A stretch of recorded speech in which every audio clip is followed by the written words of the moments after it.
Thank you, Mr. President. I'm not one of the people in the room when tax packages get negotiated or we decide from our hearings to general file what kind of package is going to be put together. But I am part of the negotiation, and I voted for LB 873 on general file, understanding that we would continue negotiations on a bill that would be acceptable to more members of the body on select file.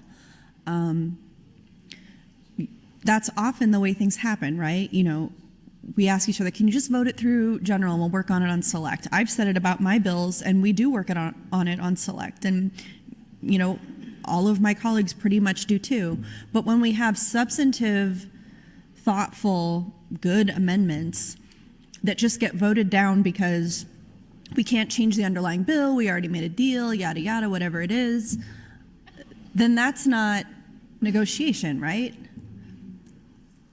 So if I vote a bill through general file in good faith, understanding that we're going to have the opportunity to improve the bill on select file, but there's no room for negotiation, there's nobody trying to come to a deal.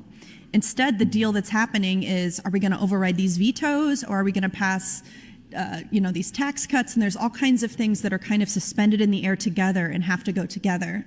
But is that really what's best for Nebraska? And that's such a cliche thing to say. I hate getting up on the mic and being like, I stand for Nebraska. I'm just trying to do what's best for Nebraskans. We're literally all trying to do what's best for Nebraskans. I'm not under any, impression that all of us aren't trying to do what's best for Nebraskans.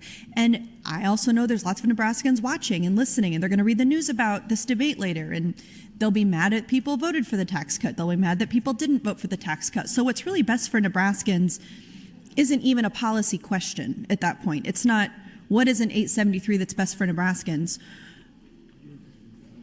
When the process we're using is what the problem is. The process we're using is what's not best for Nebraskans. And it's also not good for democracy when we have these bills go through 3 rounds of debate, but between the first round and the third round, when it's finally passed, we don't have any more negotiation and we don't have any more room to move. That's not good use of process, and that to me is what's disrespectful of voters. When something, before it even goes into the committee for a hearing, is already decided.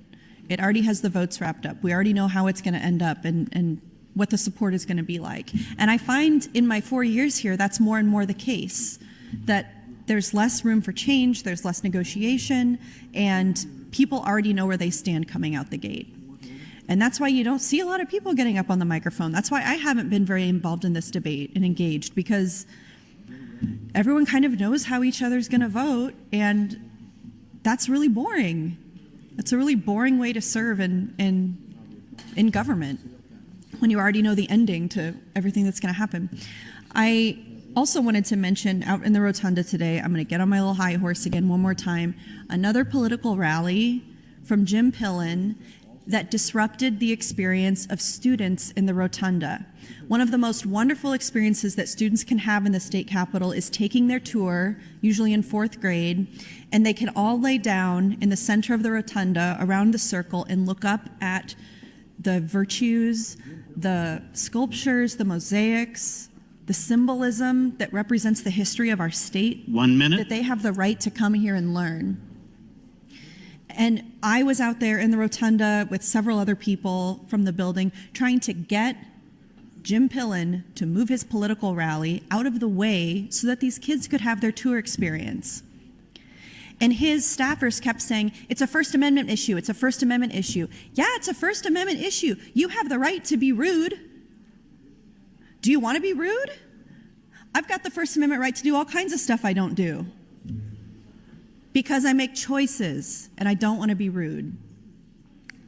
I would like candidates in the future in Nebraska to make the choice to not be rude to students and get out of the way and let them have their tours. You can have the rally somewhere else. You can wait 5 minutes for them to be done. It's very rude to disrupt these students' experiences. The question isn't the First Amendment, whatever.